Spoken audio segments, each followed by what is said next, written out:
Well, it's always a privilege to be able to speak in a forum like this, and also I want to thank the organizers for giving us the opportunity to present RUCHIM and also our journey onto the export market. I want to begin first of all by saying that RUCHIM was registered 2006, but did not begin operation until 2008. And when I mean begin operation, I meant when we have the first product registered and we're able to get into market. We've started with a refreshing tea, Cal Classic. Nigeria, I did a program some time ago and was saying that Nigeria is a land of opportunities because we have enough land area and conditional areas for us to be the biggest tea manufacturer and producer in Nigeria, in Africa. But we are not. Actually, the tea we produce is a very special one from Mambila Plateau. It's a very low caffeine. It's not decaffeinated tea, but very, very low caffeine. And that is how we started in 2008. We have since then moved on to include other no caffeine, zero caffeine, no GMO raw materials into our brands of products. We now have our 13 SKUs, which are 100% natural. From hibiscus, ginger, turmeric, moringa, and then the black tea. We have a factory. We moved to our own factory location in 2015 and have been operating from there since then. I happen to be the CEO of the company, and my wife, Dr. Teju Bolujoko, who had 22 years of experience in WHO, is actually the managing director of the company. And that is where we are now. I want to talk more about how we got into getting into export market. Can we have the next slide, please? The next slide, please. Thank you. Now, let me begin because the last slide is talking about the challenges. So I will go through some of the things that indeed happened on the way to get into the export market. First of all, when you are getting into an export market, is a market that you need to have a lot of knowledge about. And for an SME, you cannot say that you will be able to get all that knowledge and be able to position yourself in such a way as to be able to establish within an export market. You need a partner. A partner in the export market that is versatile, a partner that knows the ropes, a partner that knows this goes and this does not go, a partner that has linkages with the market already, not just somebody that will say, okay, please find some African stores and put these things there. No, we need a partner that indeed is up and going and doing. And if you are going to get a partner like that, you must be ready to do some certain things. Number one, you must be ready to pay for it. It doesn't come cheap. Number two, you must be ready to work with them and work together with them. I would say that the first opportunity we were in an exhibition in Europe when we had a visit from our partner in the UK, and then the partner said, well, I'm happy with this product, and I want to see how we can work together to bring the product to the UK. Since the time he said that, it took us 2 years actually to get the product into the UK. Because first of all, we looked at our packaging, and the first thing he said was the fact that, well, look, this packaging would not fly. And when somebody tells you that this packaging would not fly, you have to work on that. Yes, sir. When it said that the packaging will not fly, we now need to get into a design, get a local person in the UK who will do a design, who has been doing design for bigger companies, to do a design for us that will enable us to be able to present the product in the UK. And you ought to also note that the packaging requirements in terms of what words are on it are so completely different. For export also, we felt that it was a good opportunity for us to introduce some additional languages. And so we introduced English, is what we have before. We introduced French, and then we introduced Spanish. So on the packaging that is for export, which you are seeing before you, is we have English, French, and Spanish. Not only that, we had a complete makeover of the packaging itself for the export market. In Nigeria, take for example, I'll just give you one of the examples. In Nigeria, the NAFDAC requirement is the fact that you are going to put a production date, manufacturing date, best before date, and so on and so forth. Now, before you put your batch number.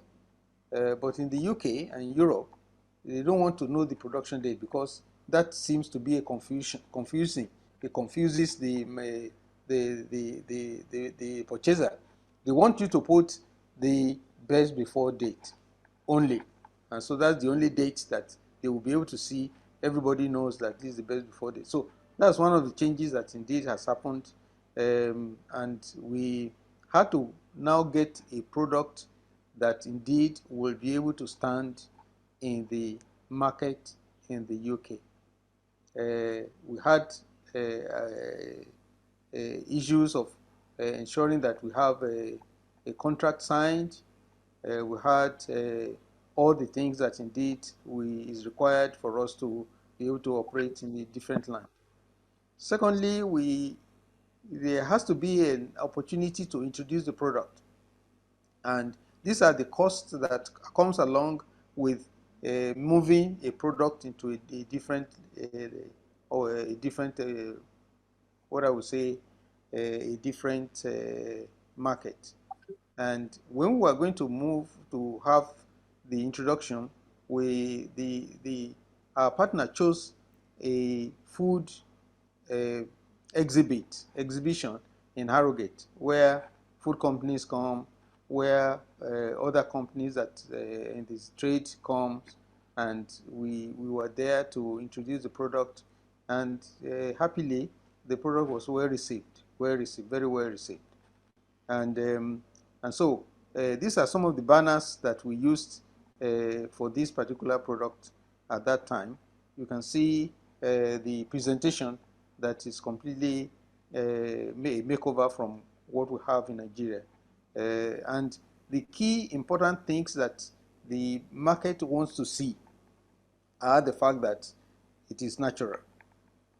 Number 2 is caffeine free. Number 3 is a non-GMO. That is, you are not added anything to it and all that and all that. There are certain things that indeed are very important for you to have before you can go into a market like this, and that is certification. When we were in some exhibition in Europe, we found out that virtually all the products coming from places like Kenya and the others and so on were all certified. They had ISO certification, they have ASAP certification, they have all the certification that is required. And we were asking them, how do you manage SMEs like us? How do you manage to get this? Oh, and they said that they have the government, their government actually helps them to be able to get this done. And they pay very little to get this certification. And so when we then came back, because some of the exhibitions we had were sponsored by NEPC, and we then made NEPC to know that, look, these are the conditions for Nigerian products to get into international market. And we thank God that NEPC rose to the challenge, and they have supported us very much. They supported us in getting certified for HACCP, and also when we are going to get certified for HACCP, the agency then said, look, we're going to have an ISO certification also, because we have already been trained on ISO 2015. The agency then said, look, from all that you have done, from it looks as if you should be certified for ISO 22,000 2018. And so that is the latest ISO certification, which we have really went through. And so all these products are ready for the export market because we have a HACCP that is operational, we have an ISO certification that is operational, we have a NAFDAC, we have FDA for the US, we have also ETLS for West African state. And so all the certifications are important, and we had all those certifications. Can I have the next slide, please? I want to say that one of the key things that was very important for us in choosing who the partner will be is market access. Market access is so key because you can try to get into the market in a inconspicuous way, and it will not give the traction. We needed to be able to get speed into the market and also eliminate market access risks by ensuring that we have a partner that is working and already in the same sort of business and in the country that we're targeting. We also know that it's very important to have market penetration, because there are so many channels of distribution that are required for a product like ours. And as I said earlier on, if you are depending on, I have a brother in the UK, and this my brother would put some products into a shop, and that would not be the way to go for a product like ours. Can I have the next slide, please? Now, I mentioned the fact that we are fully certified. We have the ISO, we have the MANCAP, we have ECOWAS, we have export registration, and so on, FDA. Can I have the next slide, please?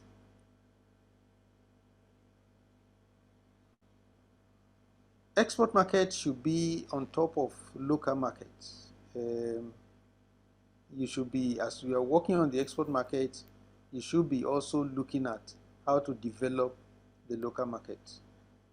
For the local market, we have our products in ShopRite, in Prince Ebino, in Just Right, and Gendo, and these are the key shops in Nigeria, which are very important for us to be able to have a presence in the local market, but more importantly, a presence also in the export market.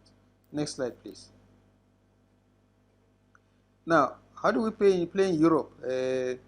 For the approach that we had, and this is the working we had with our partner, we see that there are so many areas and opportunity that indeed is there for us. And that's why, as I said earlier on, you should be looking at how to go en masse to a country that you are working with, and spend all that is required to be able to be there.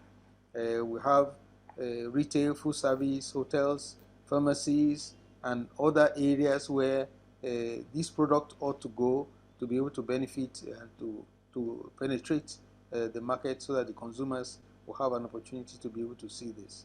Next slide, please.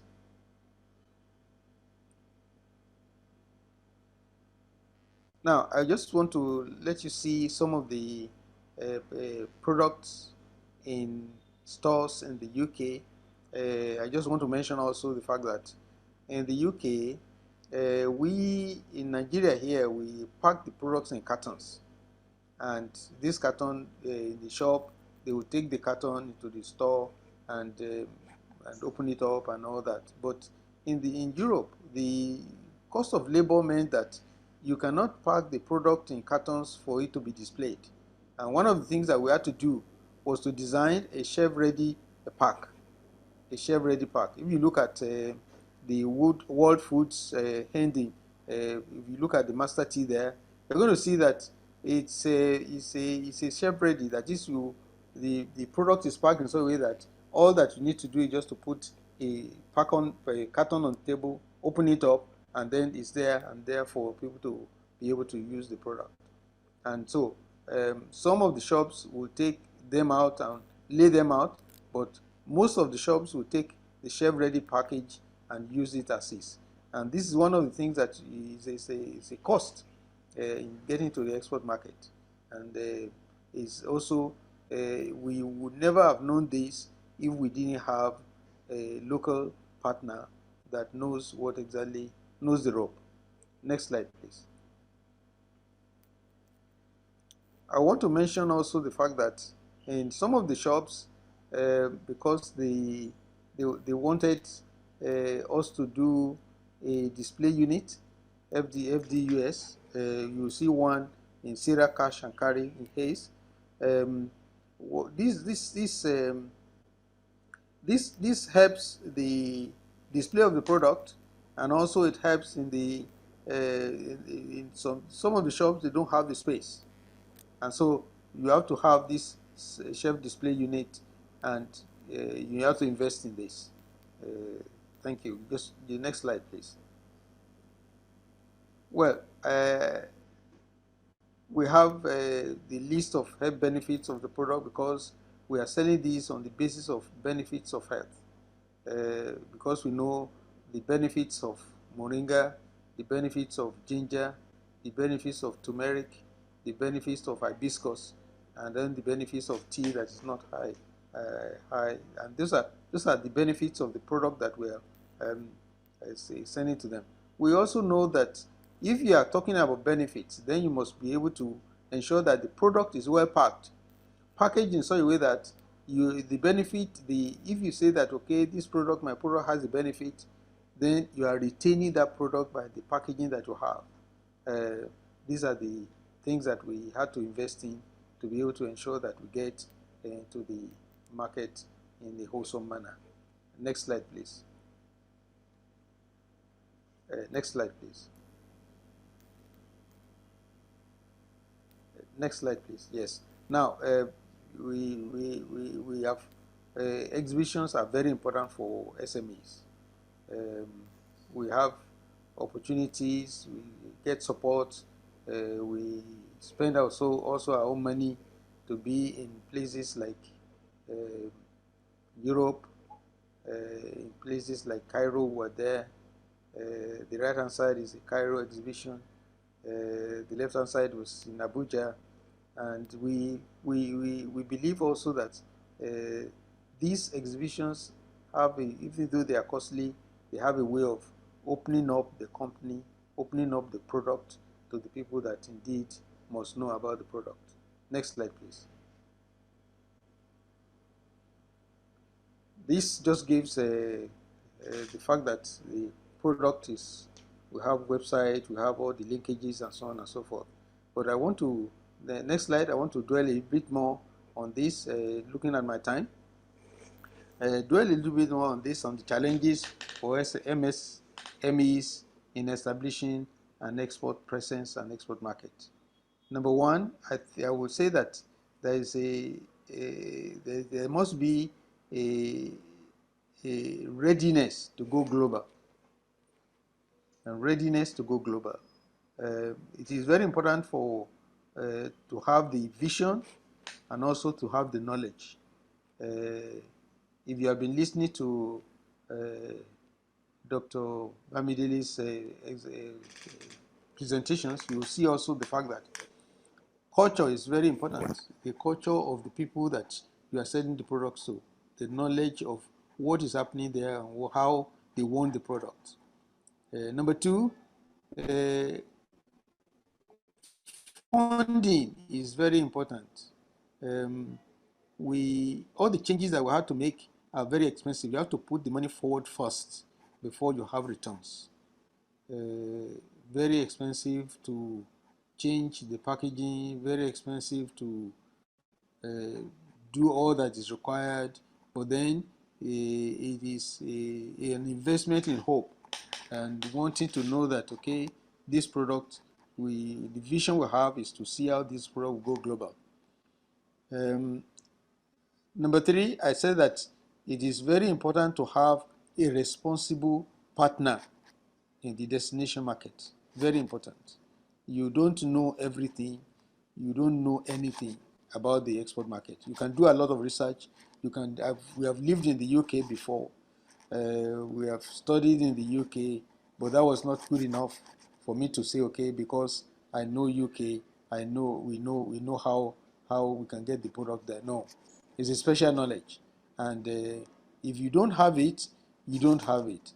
And so it's very important for that speaking out to an export market. You need somebody who has the knowledge, who has the understanding, who knows what exactly is required for you to be able to succeed in an export market.